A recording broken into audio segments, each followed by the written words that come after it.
G'day, folks. Have you ever looked up at the night sky? I mean, really looked up. Past the city lights, past the aeroplanes blinking on their lonely journeys. When you find a truly dark spot, the heavens just explode with light. You see countless stars, each one a distant sun, potentially with its own family of planets orbiting around it. It's so vast, so immense that it naturally makes you wonder. It makes you ask one of the biggest, most profound questions humanity has ever thought to ask. Are we the only ones out here? This question isn't just for science fiction movies or late-night philosophical chats. It's a real driving force behind some of the most advanced science we do today. So we have these two competing ideas. On one hand, you've got the principle of mediocrity, also known as the Copernican principle. This idea suggests that there's nothing special about Earth or our solar system. Given the sheer number of stars and planets out there, billions in our galaxy alone, and billions of galaxies in the observable universe, the numbers game suggests that life must have arisen elsewhere.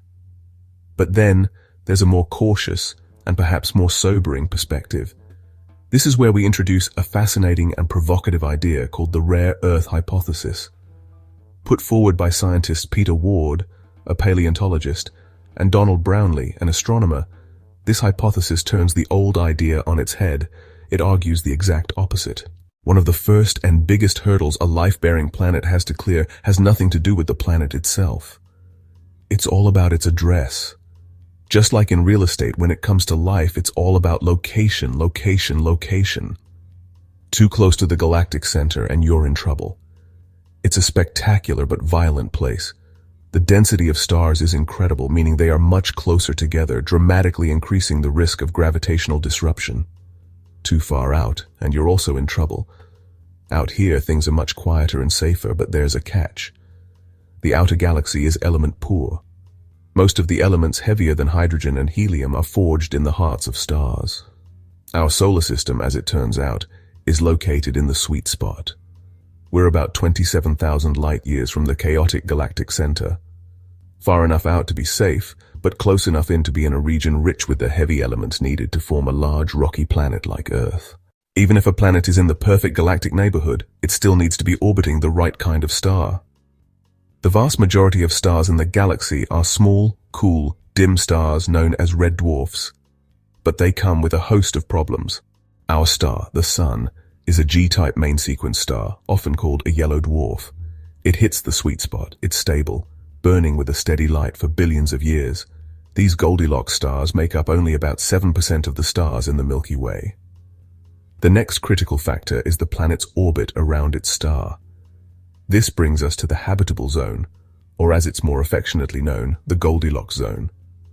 Just like the little girl in the fairy tale, a planet can't be too hot, and it can't be too cold.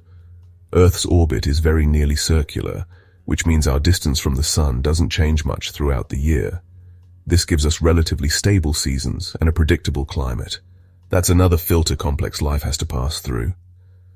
Now, let's talk about our beautiful big neighbor in the sky, the Moon.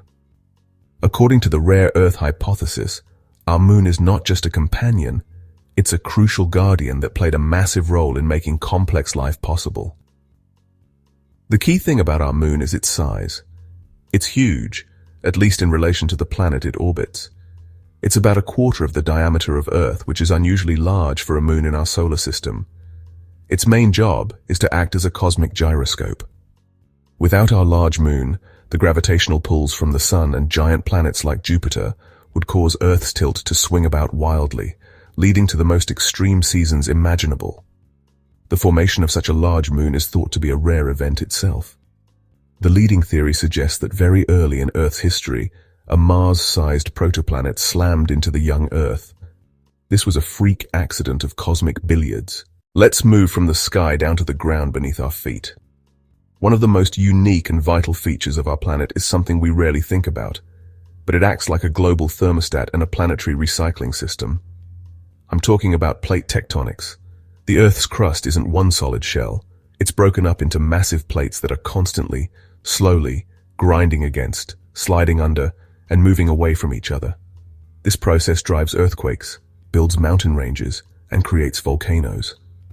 The most important function of plate tectonics is its role in regulating our planet's climate over geological timescales through the carbonate-silicate cycle. This creates a brilliant long-term feedback loop that has kept Earth's climate relatively stable for billions of years.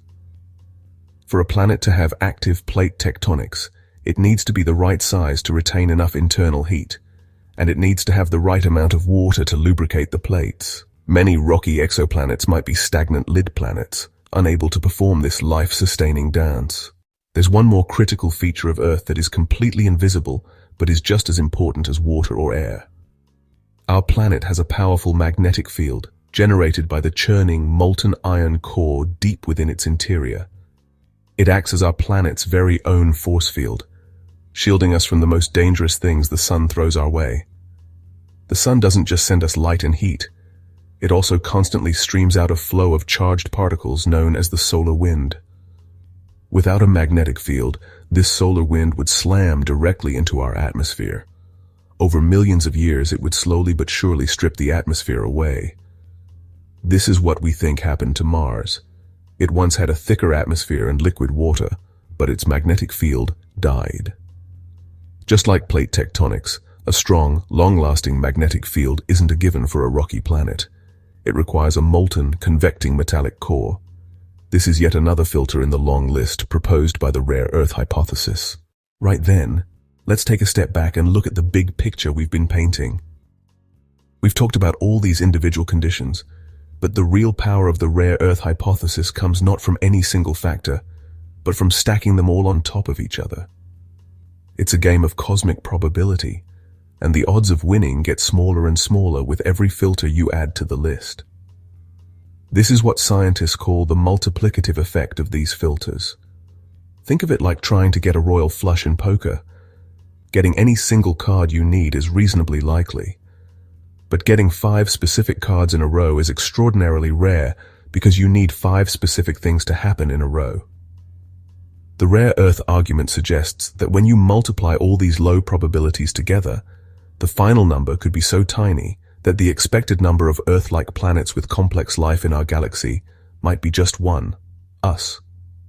So far, we've focused mainly on Earth itself and our Sun, but our solar system is a busy place, and it turns out that our neighbors have played a critical role in our survival. Specifically, we need to talk about the big guy, the king of the planets, Jupiter. Its immense size gives it a colossal gravitational influence, and it acts as our system's cosmic bouncer or giant vacuum cleaner, protecting Earth from a constant barrage of deadly impacts. The early solar system was a chaotic shooting gallery filled with trillions of comets and asteroids.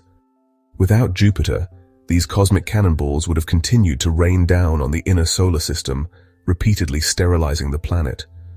Jupiter either hoovered up much of this dangerous debris itself, or it acted like a gravitational slingshot, flinging comets and asteroids out of the solar system entirely. A stable solar system architecture is therefore another critical condition for complex life. The arguments for the rare Earth hypothesis aren't just theoretical, they are written in the very rocks of our planet. Around 700 million years ago, for reasons we are still trying to understand, the Earth's climate went into a deep freeze, creating a snowball Earth. What saved us? Plate tectonics. Even with the surface frozen, volcanoes continued to erupt, pumping carbon dioxide into the atmosphere until it created a super greenhouse effect, rapidly melting the ice and saving the planet from a permanent frozen state. Fast forward to 252 million years ago. Complex life had been thriving, but then came the single worst catastrophe in the history of life: the Great Dying. Around 96% of all marine species went extinct. Massive volcanic eruptions in what is now Siberia poured out lava and greenhouse gases on a scale we can barely imagine for hundreds of thousands of years. Life on Earth came terrifyingly close to being completely extinguished. One of the most profound arguments for the rarity of complex life is the very air we breathe. Our atmosphere is about 21% oxygen, but this oxygen-rich atmosphere was not a given at all.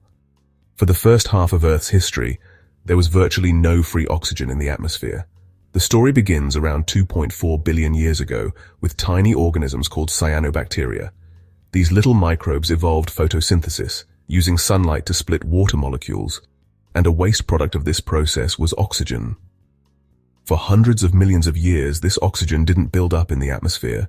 Instead, it immediately reacted with iron dissolved in the oceans, causing it to rust and fall to the seafloor, creating vast formations of banded iron rock. It took an incredibly long time, nearly 2 billion years, for oxygen levels to rise high enough to support large, active animals. This long, drawn-out process highlights another critical filter that might be really hard to replicate elsewhere. The most powerful argument against the rare Earth hypothesis is the sheer mind-boggling scale of the universe. Our Milky Way galaxy contains an estimated 100 to 400 billion stars, and current estimates suggest there are more planets than stars in our galaxy. But we're just getting started. The Milky Way is just one galaxy. The Hubble Space Telescope has shown us that there are something like 2 trillion galaxies in the observable universe.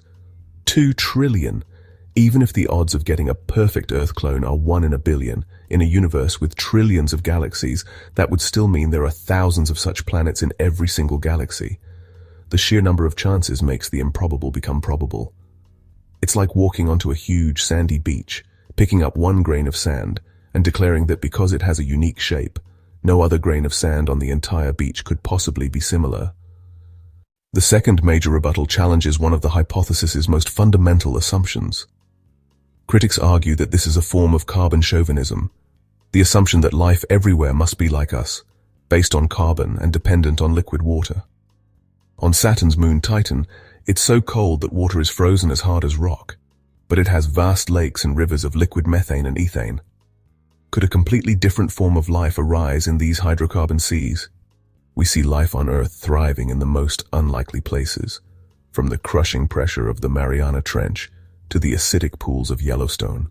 This resilience suggests that life finds a way, and the rules we think are absolute might just be local bylaws for our corner of the universe. Perhaps there are countless other habitable zones for countless other types of life. The universe could be teeming with life we aren't equipped to even recognize yet. Finally, a more philosophical but equally powerful argument against the rare Earth hypothesis is that it might be committing a logical fallacy known as the argument from ignorance. This is the fallacy of drawing a firm, sweeping conclusion based on very limited evidence.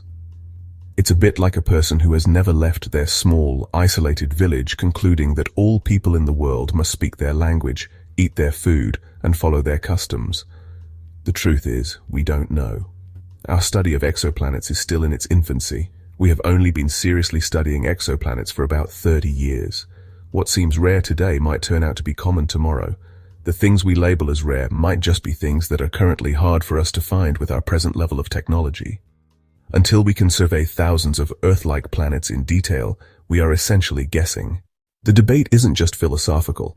It's a scientific question, and we're living in an incredible era of discovery. The James Webb Space Telescope and its successors will continue to sniff the atmospheres of distant worlds, hunting for those tantalizing biosignatures. For the first time, we are on the verge of being able to test some of the rare Earth filters. We can look for rocky planets in the habitable zone and then use the JWST to see if they even have an atmosphere. A biosignature is any substance that provides scientific evidence of past or present life. The classic example is the combination of oxygen and methane in our atmosphere. Finding both of these gases together in large quantities is a huge red flag. They shouldn't coexist. The JWST has already begun to analyze the atmospheres of several exoplanets, including some in the TRAPPIST-1 system. Finding this specific, unstable chemical cocktail on another world would be an electrifying sign of life. While some scientists are looking for chemical signs of simple life, others are taking a more direct approach. They are listening. This is the work of SETI, the search for extraterrestrial intelligence.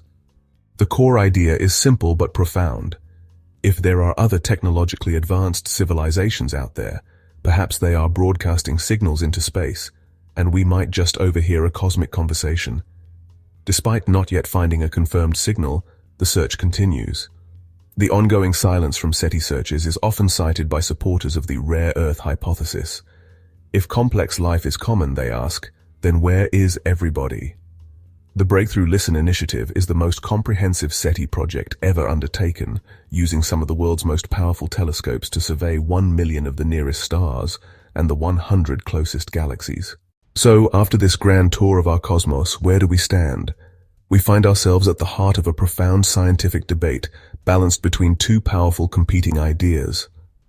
On one side, the sobering logic of the rare Earth hypothesis paints Earth as a cosmic jackpot. On the other side stands the counter-argument of staggering scale, pointing to the hundreds of billions of planets in our galaxy and trillions of galaxies throughout the universe. With so many rolls of the cosmic dice, even the most unlikely outcomes become statistically probable. Ultimately, we do not yet know the answer. We stand at a unique moment in history, where for the first time, we are developing the tools to move this question from philosophy into observable science. And so, we end where we began, looking up at that vast and beautiful night sky. Are we a rare and precious jewel, or are we just one voice in a grand cosmic chorus that we have not yet learned to hear? Are we truly unique, or is the universe teeming with life, just waiting to be found? This remains the biggest unanswered question in science, a final frontier of discovery. And the only way we will ever find the answer is to keep looking, to keep listening, and to keep asking the question. The story is far from over. In fact, it feels like we've only just read the first page.